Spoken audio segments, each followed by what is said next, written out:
नमस्कार, मैं हूं आयुषी विजयवर्गीय और आप देख रहे हैं हमारी खास पेशकश। आज मैं महाकाल लोक में खड़ी हूं। वो महाकाल लोक जहां से तीनों लोक के दर्शन हो जाते हैं। वो पावन भूमि जहां अकाल मृत्यु को हराने के लिए लाखों लोग आते हैं। इसके कण कण को महसूस कर भक्त भाव विभोर हो जाते हैं। आज इसी महाकाल लोक के दर्शन कराने के लिए आपके लिए हम एक खास पेशकश ले आए हैं, जहां आपको हम महाकाल पथ पर बसी हुई एक एक मूर्ति की दिव्य कहानी बता रहे हैं। तो चलिए शुरू करते हैं महाकाल लोक के दिव्य दर्शन। शिवोहम शिवोहम शिवोहम शिवोहम शिवोहम शिवोहम शिवोहम शिवोहम शिवोहम शिवोहम शिवोहम शिवोहम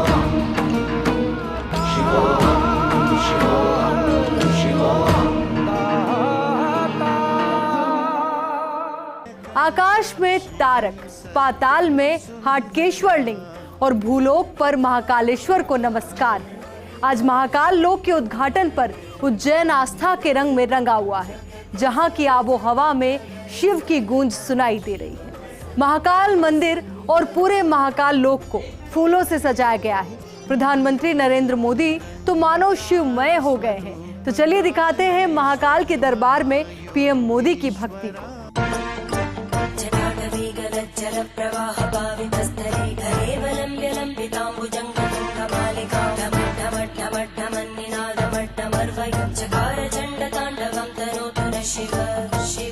वो आदि है, वो अंत है, जो समय की माप से बाहर है, जो जीवन है और मरण का चक्र हाथों में लिए घूमते हैं, जो नश्वर के ईश्वर है, जो चिता भस्म का श्रृंगार करे, पूरे जगत में सौंदर्य का तेज फैलाते हैं। आज उन्हीं महाकाल के दर पर उनका परम भक्त माथा टेकने आया है। ओम त्र्यंबकं यजामहे सुगंधिं पुष्टिवर्धनं उर्वारुकमिव बन्धनं मृत्योर्मुक्षीयमामृतात्। महामृत्युंजय भगवान रुद्राक्षमाला धारणम् अर्पयामि। नमस्कारानिम्बं संकल्पः विधे विष्णु तदा वारो नक्षत्रं विष्णुरेव जन् योगस्य कर्ण सर्व विष्णुरमयं जगत् विष्णोर्विष्णोर्विष्णोर् श्रीमद्भगवतो महापुरुषस्य विष्णुवाज्ञाः प्रवर्तमानस्य। केदारनाथ से पशुपतिनाथ, काशी से सोमनाथ और वैद्यनाथ, देश विदेश में जो घूम घूम कर ज्योतिर्लिंगों की आराधना कर चुके हों, वही शिव भक्त नरेंद्र दामोदर दास मोदी आज महाकाल की शरण में आए हैं और साथ में लाए हैं उपहार महाकाल कॉरिडोर का। वही कॉरिडोर जो इस महानगरी उज्जैन की नई पहचान बन गया है। प्राचीन नगरी उज्जैनी की एक एक कहानी इस कॉरिडोर की एक एक दीवार पर नक्काशी गई है। महाकाल कॉरिडोर में जो कुछ भी बनाया गया है वो भव्य है, या कहे तो महाकाल लोक शिव का अद्भुत, अकल्पनीय और अलौकिक संसार है।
सज्जनों, जय महाकाल। उज्जैन की ये ऊर्जा, ये उत्साह, अवंतिका की ये आभा,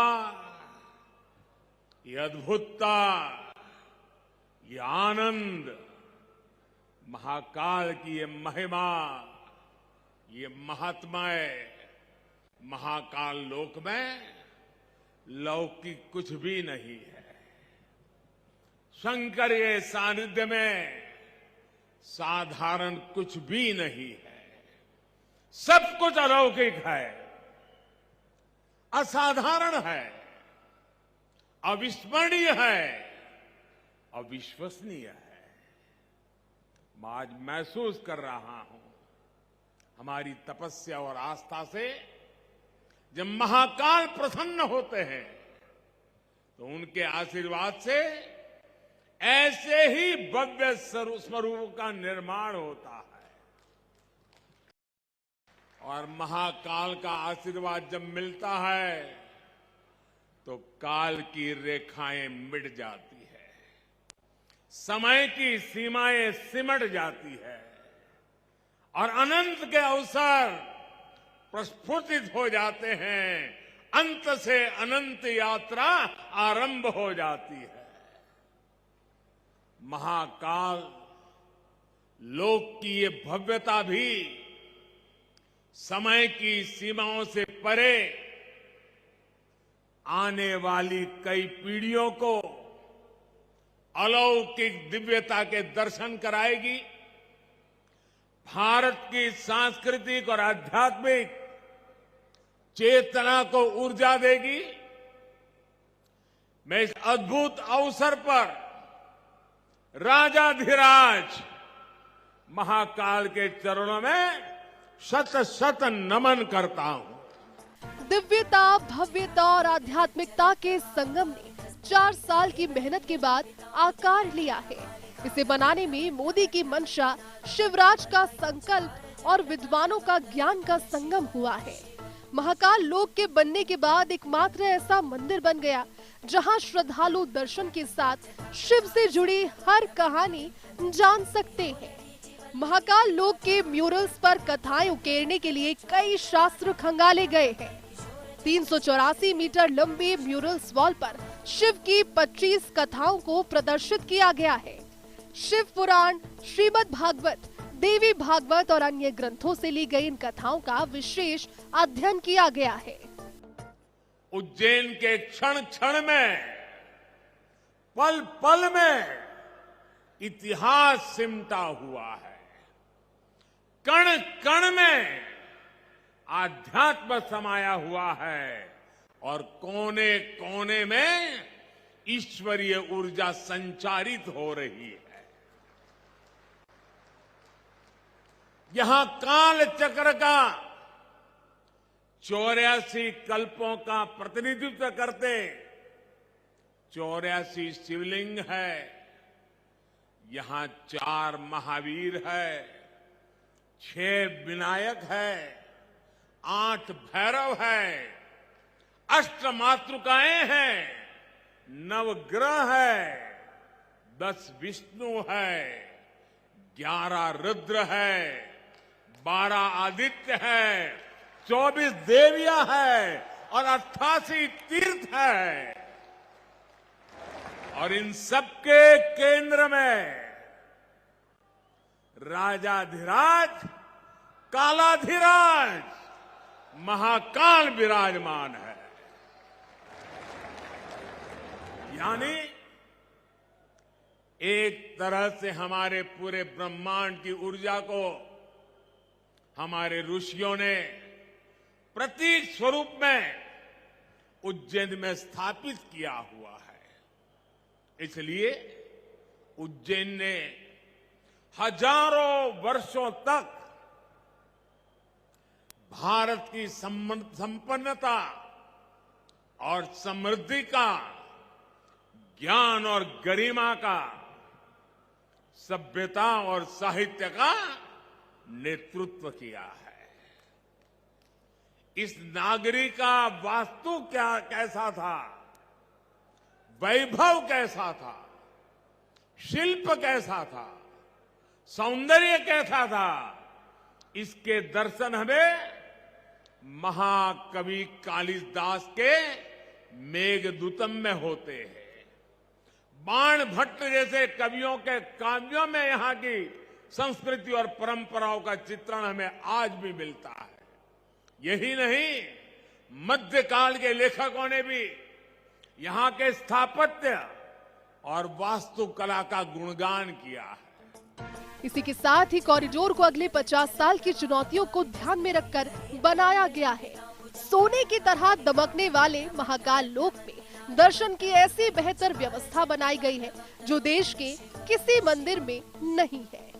इस पूरे महाकाल लोक में 15,000 टन राजस्थानी पत्थर लगाया गया है। महाकाल लोक पहले चरण में काशी विश्वनाथ कॉरिडोर से 4 गुना बड़ा है। दूसरे चरण का काम पूरा होने के बाद यह 9 गुना बड़ा हो जाएगा और तब इस पूरे कैंपस को घूमने और दर्शन करने के लिए 4 से 5 घंटे का वक्त लगेगा। 856 करोड़ रुपए की लागत से महाकाल के आंगन को 2 फेज में डेवलप किया जा रहा है। इसके पूरा होने के बाद 2.8 हेक्टेयर में फैले महाकाल का पूरा एरिया 43 हेक्टेयर का हो जाएगा। 946 मीटर लंबे कॉरिडोर पर चलते हुए भक्त महाकाल मंदिर के गर्भगृह तक पहुंचेंगे। कॉरिडोर पर चलते हुए उन्हें बाबा महाकाल के अद्भुत रूपों के दर्शन तो होंगे, साथ में शिव महिमा और शिव पार्वती विवाह की भी गाथा देखने सुनने को मिलेगी। महाकाल लोक के मुख्य द्वार पर नंदी विराजमान है। इसके सामने गणेश भगवान की बड़ी प्रतिमा है। नंदी द्वार में प्रवेश करते ही ठीक सामने 108 स्तंभ है। इन स्तंभों पर भगवान शिव के नटराज स्वरूप की अलग अलग मुद्राओं को उकेरा गया है। यहाँ सीधे हाथ पर 25 फीट ऊंची दीवार पर शिव गाथा उकेरी गई है और उल्टे हाथ पर कमल सरोवर है। यहाँ महाकाल की प्रतिमा विराजित की गई है। भगवान शिव शंकर यहाँ निराकार से साकार रूप में दर्शन देते हुए नजर आ रहे हैं। इनके सामने 4 शेर बनाए गए हैं। इसी ओर रुद्र सागर भी है। पिनाकी द्वार भी रुद्र सागर के किनारे से ही है। पिनाकी द्वार से घुसते ही नवग्रह के साथ गजानन और कार्तिकेय के दर्शन भी होंगे। त्रिपुरासुर वध की गाथा भी देखने और सुनने को मिलेगी। यहाँ छोटे से पार्क में त्रिशूल के साथ रुद्राक्ष, डमरू और ओम की आकृति उकेरी गई है।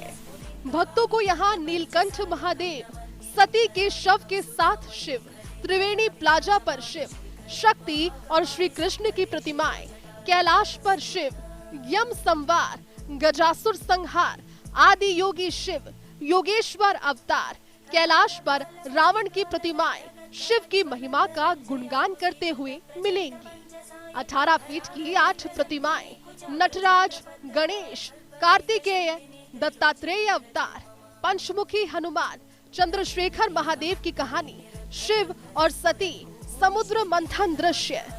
15 फीट ऊंची 23 प्रतिमाएं, शिव नृत्य, 11 रुद्र महेश्वर अवतार, अघोर अवतार, काल भैरव, शरभ अवतार, खंडोबा अवतार, वीरभद्र द्वारा दक्ष वध, शिव बरात, मणिभद्र, गणेश व कार्तिकेय के साथ पार्वती, सूर्य कपाल मोचक शिव।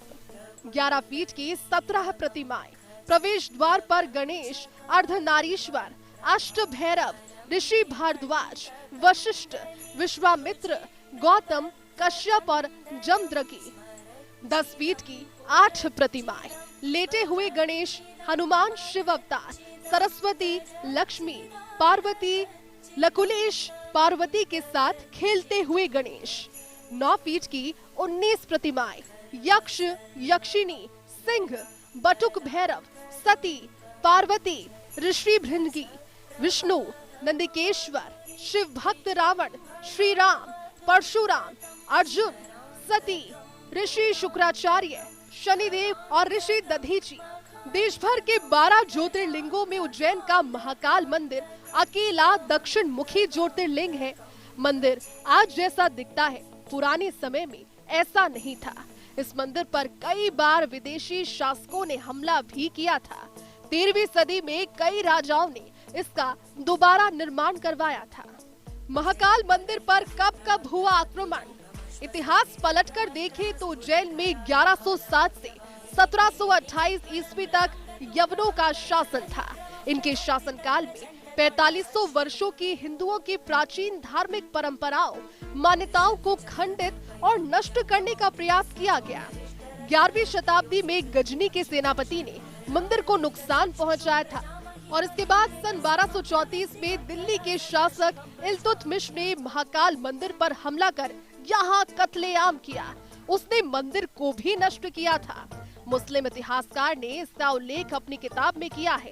धार के राजा देपाल देव हमला रोकने निकले, वे उज्जैन पहुंचते। इससे पहले इल्तुतमिश ने मंदिर तोड़ दिया। इसके बाद देपाल देव ने मंदिर का पुनर्निर्माण करवाया। एक समय था जब उज्जैन पर आक्रमण के दौरान महाकाल मंदिर को ध्वस्त कर दिया गया था। उस वक्त पुजारियों ने महाकाल ज्योतिर्लिंग को कुंड में छिपा दिया था। करीब 500 साल तक महाराजाधिराज महाकाल को जल समाधि में रखा गया और उसके बाद मंदिर का फिर से निर्माण करवाया गया। अब एक बार फिर से द्वापर युग से पहले के इस मंदिर का बाबा के सबसे बड़े भक्त ने नवनिर्माण करवाया है। महाकाल की धरती पर श्रद्धा का नया संसार बनाया गया है। Bureau report, first India news. यहाँ रुकेंगे एक छोटे से ब्रेक के लिए। ब्रेक के बाद आपको दिखाएंगे कि किस तरीके से प्रधानमंत्री नरेंद्र मोदी ने शपथ ली और शपथ के दौरान जो बात उन्होंने कही, उसके बाद किस तरीके से मंदिरों का जीर्णोद्धार हुआ है।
ब्रेक के बाद एक बार फिर से आपका स्वागत है।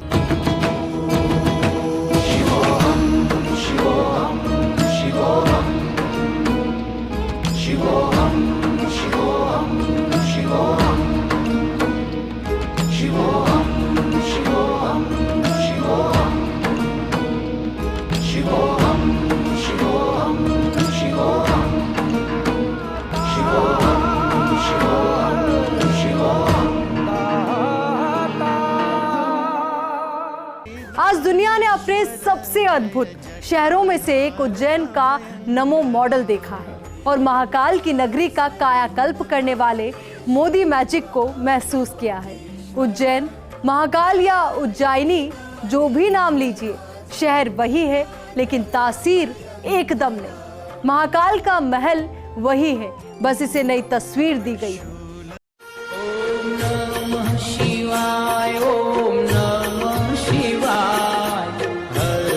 मध्य प्रदेश में शिप्रा नदी के तट पर बसे भगवान महाकाल की धरा अद्भुत, अकल्पनीय और अलौकिक संसार बसाया गया है, जहां शिव के लिए एक अद्वितीय आभा झलकती है। मंगल, महाकाल और मोदी के अद्भुत संयोग के बीच ये महाकाल लोक जनता को समर्पित किया गया है। महाकाल लोक के लोकार्पण से पहले मंत्रोच्चार के बीच प्रधानमंत्री नरेंद्र मोदी ने भोलेनाथ की पूजा अर्चना की, उनके आगे शीश नवाया। मोदी ने महाकाल के सामने साष्टांग मत्था टेका, महाकाल को चंदन, मोगरे और गुलाब की माला अर्पित कर जनेऊ चढ़ाया, सूखे मेवे और फलों का भोग लगाया और महाकाल के दक्षिण दिशा में बैठकर रुद्राक्ष की माला से 3 मिनट तक जप करते हुए ध्यान लगाया। इस महाकाल लोक में भक्तों को बाबा महाकाल के अद्भुत रूपों में दर्शन तो होंगे ही, शिव महिमा और शिव पार्वती विवाह की गाथा भी देखने सुनने को मिलेगी। आदि से अंत शिव अनंत के दुर्लभ दर्शन होंगे। 12 ज्योतिर्लिंगों में यह अकेला दक्षिण मुखी ज्योतिर्लिंग इसके बाद 21वीं सदी का नया इतिहास बनेगा। मैं आप सभी को देश और दुनिया में महाकाल के सभी भक्तों को हृदय से बहुत बहुत बधाई देता हूं। विशेष रूप से भाई शिवराज सिंह चौहान और उनकी सरकार, उनका मैं हृदय से अभिनंदन करता हूं, जो लगातार इतने समर्पण से इस सेवा यज्ञ में लगे हुए हैं। साथ ही मैं मंदिर ट्रस्ट से जुड़े सभी लोगों का, संतों और विद्वानों का भी आदरपूर्वक धन्यवाद करता हूं, जिनके सहयोग से इस प्रयास को सफल किया है। इधर सभा को संबोधित करते हुए प्रधानमंत्री नरेंद्र मोदी ने कहा कि महाकाल लोक में लौकिक कुछ भी नहीं है, शंकर के सानिध्य में साधारण कुछ भी नहीं, सब कुछ अलौकिक है। महाकाल का आशीर्वाद जब मिलता है तो काल की रेखाएं मिट जाती हैं। महाकाल की नगरी उज्जैन के बारे में हमारे यहाँ कहा गया है, प्रलयो न बाधते, प्रलयो न बाधते तत्र महाकालपुरी, अर्थात महाकाल की नगरी प्रलय के प्रहार से भी मुक्त है। मोदी ने कहा कि महाकाल की नगरी प्रलय के प्रहार से मुक्त है। हजारों साल पहले जब भारत का भौगोलिक स्वरूप आज से अलग रहा होगा, तब से ये माना जाता है कि उज्जैन भारत के केंद्र में है। एक तरह से ज्योतिषीय गणनाओं में उज्जैन न केवल भारत का केंद्र रहा, बल्कि ये भारत की आत्मा का भी केंद्र रहा है। उज्जैन न केवल भारत का केंद्र रहा है, बल्कि ये भारत की आत्मा का भी केंद्र रहा है। ये वो नगर है जो हमारी पवित्र 7 पुरियों में से एक गिना जाता है। ये वो नगर है जहां स्वयं भगवान कृष्ण ने भी आकर शिक्षा ग्रहण की थी। उज्जैन ने महाराजा विक्रमादित्य का वो प्रताप देखा है जिसने भारत के नए स्वर्ण काल की शुरुआत की थी। महाकाल की इस धरती से विक्रम संवत के रूप में भारतीय काल गणना का एक नया अध्याय शुरू हुआ था। और इसी के साथ अब देश में शिव के भक्तों को नया उपहार मिल गया है, साथ ही एक नया इतिहास रच दिया गया है। Bureau report, first India